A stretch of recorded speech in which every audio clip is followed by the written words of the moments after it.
It's really an honor to be here and have such a great crowd.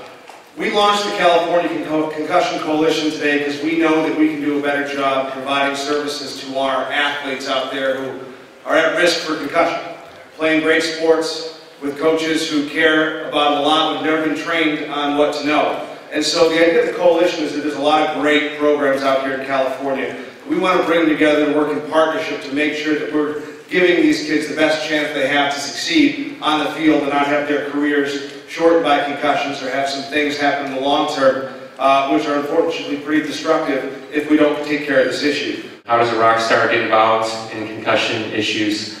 I met Chris around 2002 when he was still an active wrestler, although he was unable to compete because of concussion issues. I asked him at some point, how are you doing? He said, well, I'm okay. I spend every other day in a darkened room, unable to deal with light or vomit.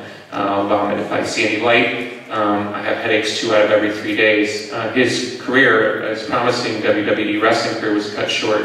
And that's when we first became friends. So I knew him back then, and I watched him lose his dreams. He's since, of course, become, the leading spokesperson, as far as I can tell, in the world on concussion safety. A year ago, as part of the Chicago Coalition, Concussion Coalition, we had the policies enacted that you're seeing now here in California. I also live in California part-time, so as a former student athlete, I'm very sensitive to the issue of what it takes for a kid to have the courage to say, I'm hurt. Back in my day, if you hurt your knee, well, they'd sit you on the sideline. If you hurt your head, they'd send you right back in the game.